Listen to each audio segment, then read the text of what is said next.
Hi, welcome back to Susan So Creative. I'm Susan Henderson, and today we're going to play with special needles.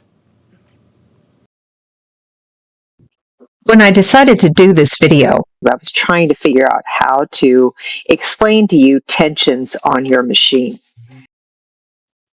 I figured the best way was just to show you with some basic examples.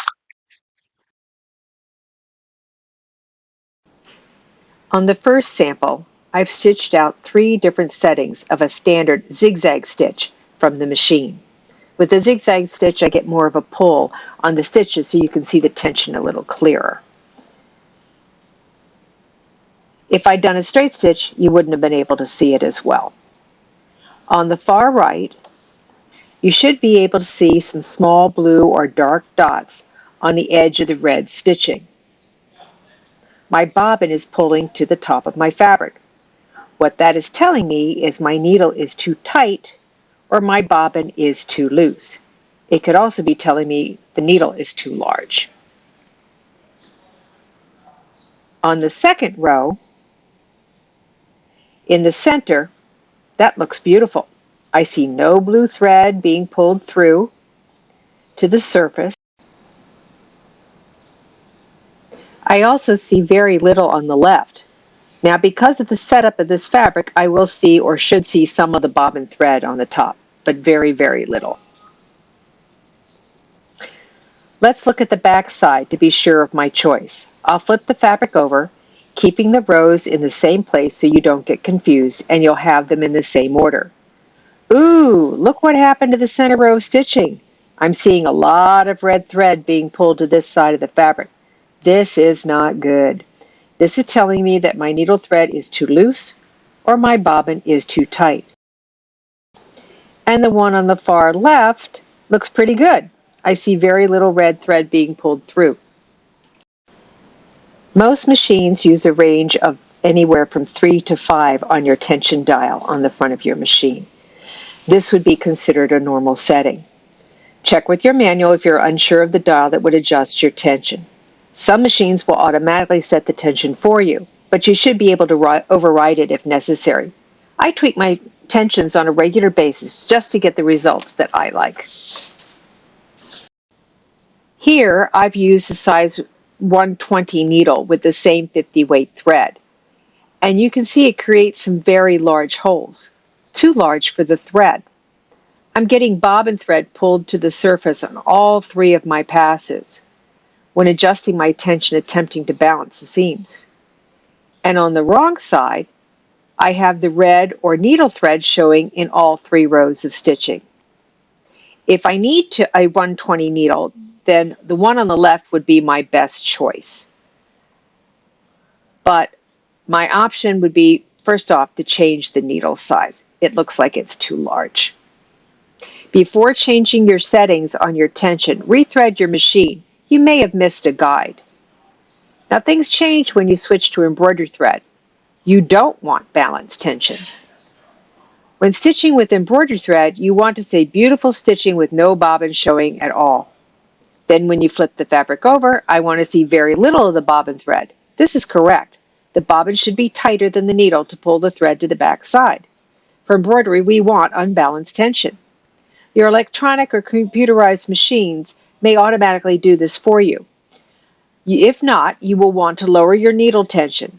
As the example used before, where the needle tension is normal or balanced between 4.5 or 5, you will want to lower it by half, either to 2 or 2.5 for your setting. That would be normal. Beautiful embroideries. Most machine companies include a 1.6 twin needle with a new purchase. Just insert the needle as you would a regular needle with the flat to the back. You will need 2 spools of embroidery thread. Check your manual for proper threading. Be sure to engage your twin needle key. If your machine doesn't offer this feature, you will need to narrow your stitch width by 2 millimeters. You can always use a wound bobbin if you don't have a spool of the thread you want. Twin needles also come in different needle sizes and widths and types. I prefer a 4mm stretch twin when doing a hem on a knit fabric. Use spray starch as a stabilizer to the hem as you press it to the wrong side of the fabric. Adjust your placement so that the edge of your hem is between the two needles. Place your edge guide along the edge of the hem to keep your hem straight. The bobbin thread will cover the edge of the hem, covering all the raw edges and allowing your hem to lay flat.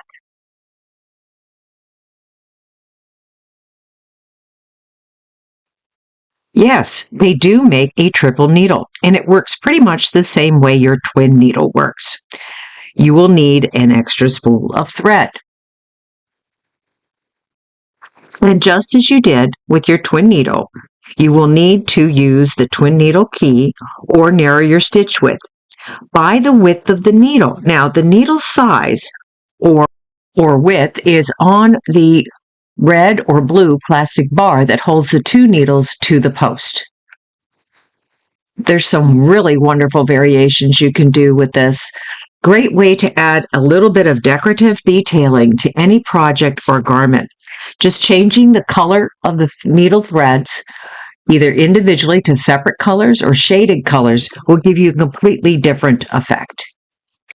Just pressing the twin needle key as opposed to narrowing the stitch width will also give you a different effect. Pressing the twin needle key will give me separate individual stitching from each needle, whereas just narrowing the stitch width, I get a blended effect of the threads. I like to use this particularly when I'm shading my threads as opposed to totally different colors. On the first pass of the scallop that you see just to the right of the presser foot, I use the stitch width adjustment. On the pass that I'm stitching now, I'm doing the twin needle key. You can see the difference here.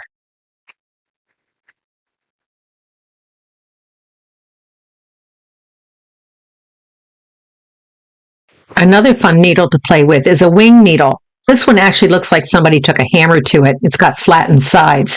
They're actually fairly sharp and will make holes or pierce the fabric to give you a triangular effect and allow you to do what they refer to as hem stitching. Now I've drawn a line down the center of my fabric in order to make my stitching a little bit easier to do.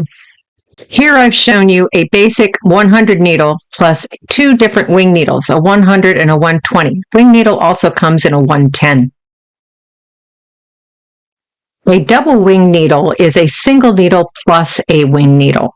This is for machines that don't offer a hem stitch pattern on their machine and would like to get the same results. Now I've gone ahead and given myself a straight line to follow, and this I'm going to put just off center so that my wing needle goes into the line. Then when I do my second pass, it'll pull that opening apart, giving me that open stitch result that I'm looking for with a hem needle.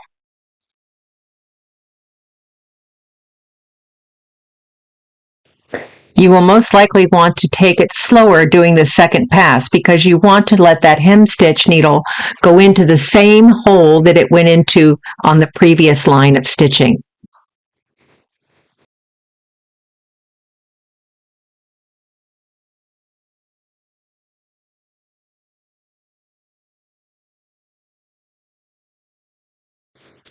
As the hem stitch needle penetrates that hole on the second time, it's going to pull that hole open wider, giving you more visibility. Here's another trick. Run a 2mm silk ribbon into the holes that have been created by the wing needle to give you a completely new effect.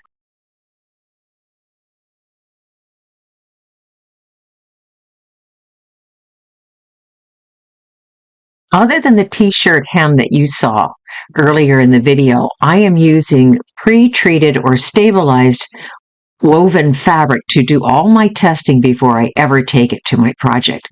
I do this with everything I do. You never know what your settings change because of the thread or the needle size. There are two types of sewists in the world: those that test and those that wish they had. The last specialty needle I wanted to share with you today is a double-eyed needle. Now this one will allow you to work with two threads. They can be the same color or two different colors to give you a heavier look. What I like about this particular needle as opposed to running two threads through the same eye is it keeps the threads separate and allows you to lay the threads side by side in your stitch pattern as opposed to twisting and going whichever direction they want to go.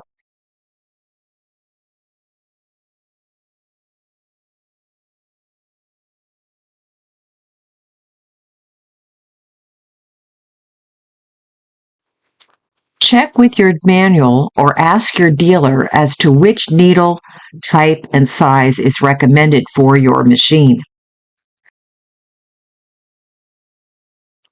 Janome machines and Janome branded needles are made by the Oregon Corporation. I've left a link to their website in the description below. If you enjoyed this video, please like and subscribe to my channel.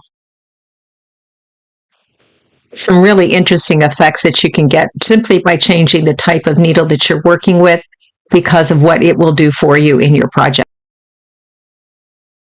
Using the appropriate system but changing the needle type size will also give you more dimensions to your sewing. What creations are you going to come up with?